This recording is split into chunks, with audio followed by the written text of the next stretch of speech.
di sini semakin kecil lah, semakin tidak terlihat. Sekali lagi ya, tidak terlihat bukan berarti tidak digambar ya.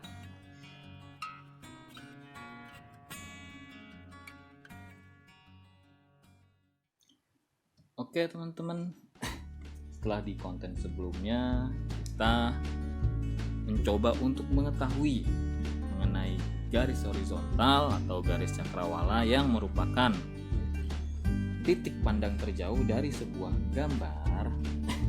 Nah, kali ini saya akan coba buat satu gambar pemandangan dengan menerapkan kaidah-kaidah tersebut.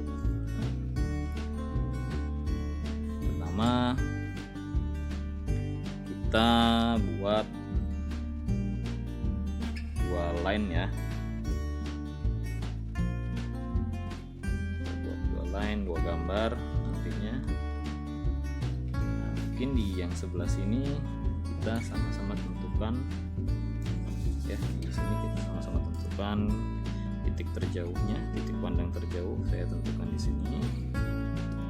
Nah, kita akan coba buat dua gambar pemandangan yang berbeda.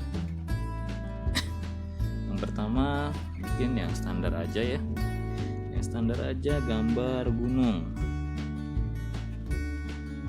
Biasanya kalau gambar-gambar yang biasa gambar gunungnya 2 ya. Kali ini kita coba bikin 3 biar nggak terlalu mainstream.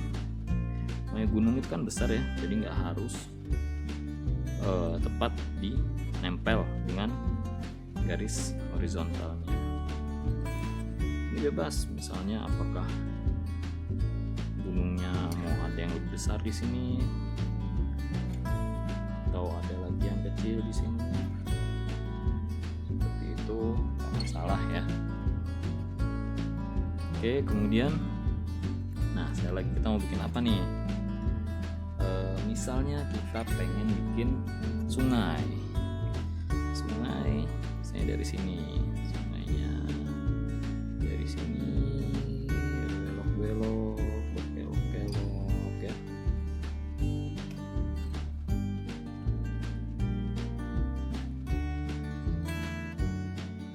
Itu. Nah, sesuai dengan kaidah garis horizontal tadi, kita ambil titik sungainya sama dengan di titik mulai tadi, garis yang keduanya. Oke, semakin besar, semakin lebar sungainya, semakin dekat, semakin lebar ya. Kemudian kita mau bikin apa nih di sini? Misalnya di sini ya, yang seperti biasa standar kita buat sawah.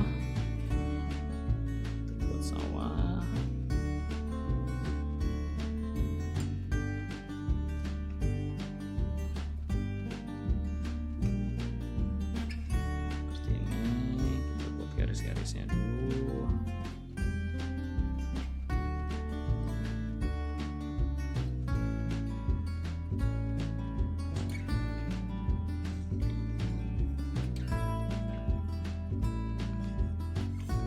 Oke, kita bikin padinya mungkin ya,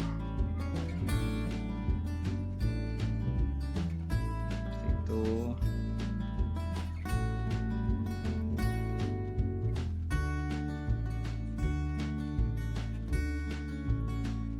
Karena ini jauh, kita bikin cukup titik-titik aja. Usahakan titik-titiknya sejajar ya, rapi ya, biar nanti kelihatannya di hasilnya pun bagus. Nah, ini kan kelihatan kan kalau yang kita buat sejajar rapi dengan yang tadi awal dibuat asal tidak beraturan. Memang di mana-mana yang lebih rapi itu akan terlihat lebih bagus. Nah, seperti itu. Titik-titik aja. Nah, ini kalau untuk diwarnai sebaiknya titik-titik dari yang kita anggap padi ini sebaiknya kita langsung gunakan pensil warna aja ya, atau pembelit itu mungkin krayon atau misalnya apa yang buat melukis itu ya, cat air. Nah ini semakin dekat semakin jauh dengan garis cakrawala, kita semakin tampakkan garis-garisnya ya. Kalau tadi pada saat jauh kita buat hanya berupa titik-titik, ini kita mulai buat berupa garis-garis.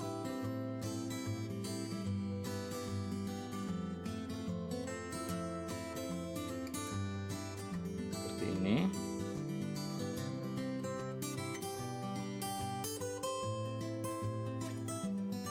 Sebenarnya sederhana ya, cuman hasilnya akan sangat-sangat berbeda kalau kita bandingkan nanti dengan yang sebelahnya.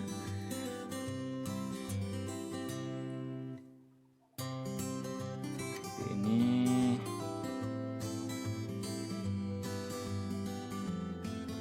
Atau mau kita bikin begini juga tidak masalah.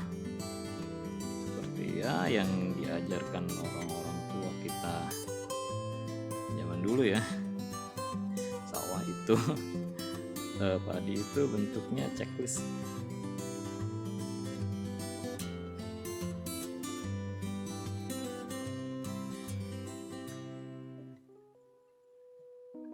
Ini semakin dekat semakin tinggi. Sebenarnya akan lebih enak kalau misalnya langsung pakai pensil warna.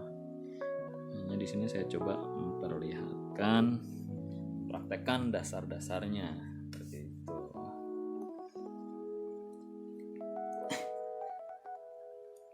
Nah, kemudian seperti yang tadi ya, seperti yang di konten sebelumnya, kita mau bikin apa? Misalnya di sini kita mau bikin pohon pisang. Pohon pisang, saya di sini ya, karena ini semakin dekat dengan semakin jauh dari garis cakrawala, dari garis horizontalnya ini, otomatis di sini semakin besar. Nah, ini tips buat bikin pohon pisang atau daun pohon pisang ya, daun pohon pisang atau daun pohon apapun, kelapa atau apa, kita buat tulang daunnya dulu. Nah, setelah itu pohon pisang kurang lebih daunnya seperti ini ya.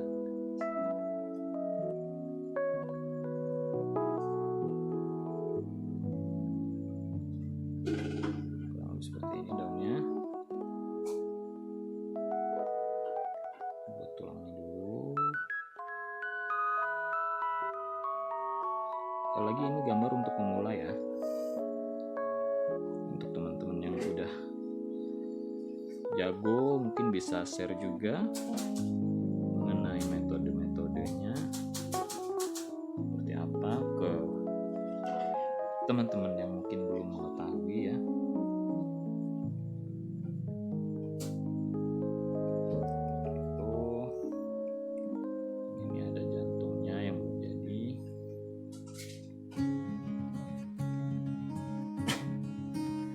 Terus ini kan tadi ceritanya sungai ya, kita coba bikin batu-batunya. Sungai itu kan biasanya ada batu-batu.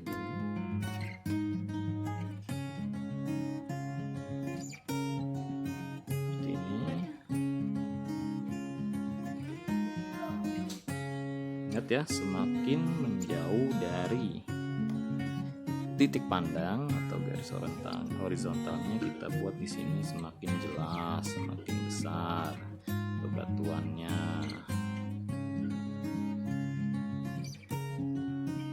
Ya, seperti itu. Nah, tinggal kita kasih alirannya sedikit-sedikit. Nah, alirannya ikuti garis sungainya. Ya, ini tips buat membuat aliran sungai terlihat lebih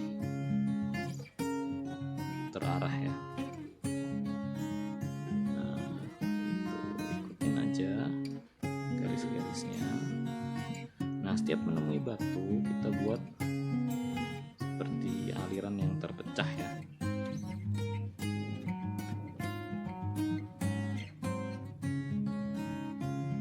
Seperti itu kurang lebih riak-riaknya.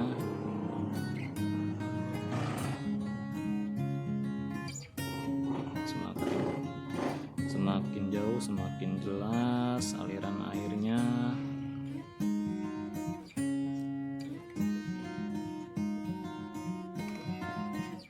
Biasanya kita kasih rumput ya, rumput di sini kecil-kecil aja.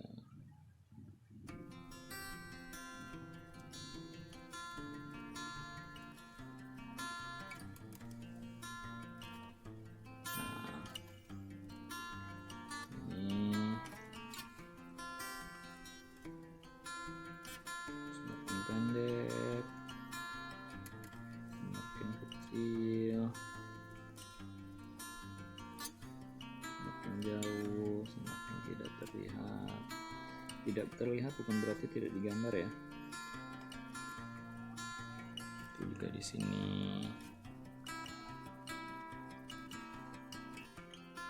Nah, terusnya gimana kalau ketemu seperti ini? Kita sikat ya sampai di garis akhirnya. Terus kemudian pindah lagi sini, kita sesuaikan sama garis sungainya, garis tepi sungainya sampai ujungnya sini. Sampai ujungnya sini, ini juga nanti sampai sini, kita berhenti sampai situ ya.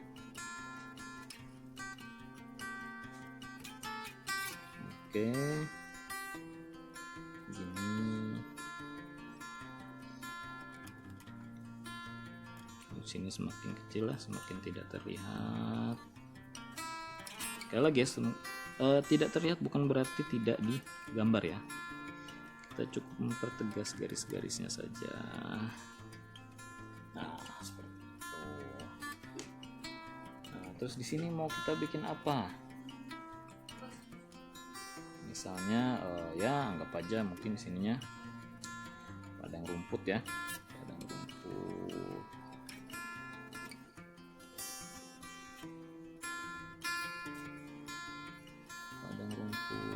Ya seperti itu aja.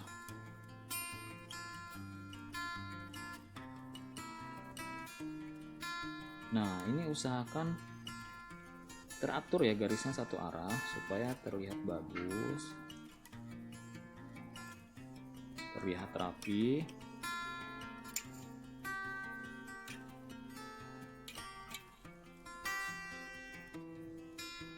Dari mana kita akan tahu nanti ini adalah rumput? Tentu saja diwarnainya dengan warna hijau ya, atau warna biru jadi air nanti. Oke, terus kemudian untuk awannya ada beberapa versi awan sebetulnya. Kalau awannya itu awan tinggi yang letaknya tinggi, kita gambar aja seperti ini. Sebenarnya tidak ada standar untuk menggambar awan ya, atau misalnya mau begini juga boleh, awan seperti awannya Son Goku ya, itu juga nggak masalah. Atau kalau mau kita buat awan rendah, kita buatnya di dekat gunung, posisinya di belakang gunung seperti ini.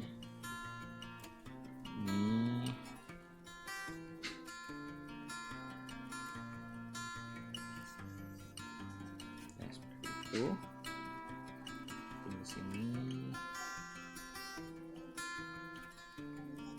seperti itu ya. Sebenarnya mataharinya di mana? Misalnya mataharinya baru terbit, misalnya dari balik gunung. Mau kita bikin di sini boleh. Atau kalau misalnya mataharinya masih sembunyi, baru terbit, kita buat di sini dengan kasih cahayanya ya.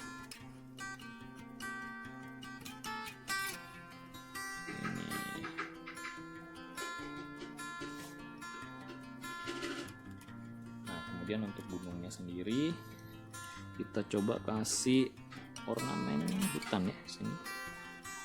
hampir sama kayak gambar awannya. Nah, di sini batas hutannya, batas vegetasinya kita kasih. Nah, seperti ini. Nah, ini nanti biasanya diwarnai dengan warna hijau tua ya. Hijau tua seperti itu. Nah, kemudian untuk gunungnya sendiri seperti ini aja ya. Sudah cukup lereng-lerengnya.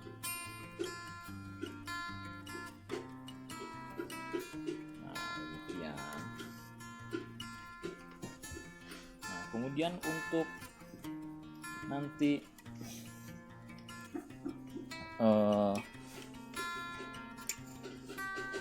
gambar yang di sebelahnya, gambar apa? Kita akan bandingkan dengan gambar yang tidak menggunakan kaidah-kaidah tersebut tadi. Misal kita bikin gunung di sini.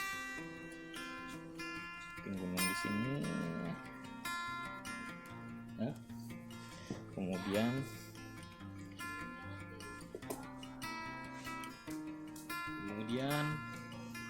jalannya ya, biasanya standar sekali yang sering kita jumpai seperti ini jalannya. Kemudian di sini ada pohon.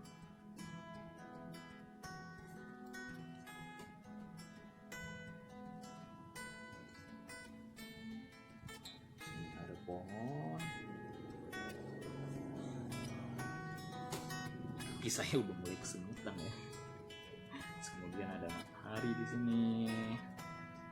Sebenarnya ini nggak masalah. Dari mulai gunung dan mataharinya sebetulnya nggak ada masalah. Mungkin dengan awan-awannya juga.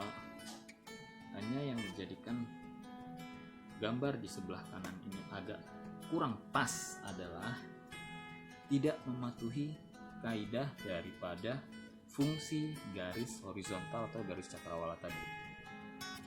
Semestinya kita lihat di sini, ini adalah titik pandang terjauh, di mana semakin menempel, semakin mendekat dengan garis ini, itu akan semakin kecil.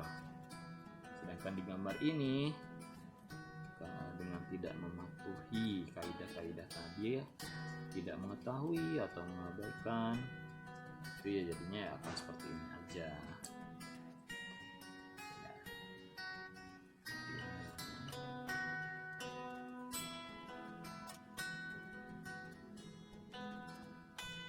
Biasanya pohonnya di sebelah sini ya. Di sini ada pohon besar sekali, lebih besar dari gunung pohonnya. Nempel biasanya di sini. Nah, ini jelas-jelas salah ya. Tuh pohon di belakangnya ini, di belakang gunung. Seperti ini kebanyakan yang kita jumpai. Nah, kenapa sih kita harus tahu ya? Kita bisa lihat bedanya mengenai cara menggambarnya, atau katakanlah menarik garis atau seperti apa, itu bisa dipelajari. Jadi selama mematuhi kaidah-kaidah tadi yang saya sampaikan, gambar itu akan terlihat lebih logis dan lebih enak dipandang seperti itu. Ya, oke. Sekian untuk konten kali ini. Jangan lupa untuk subscribe, like, komen, dan share. Jika ada kritik dan saran, bisa disampaikan di komentar. Oke, terima kasih. Selamat mencoba.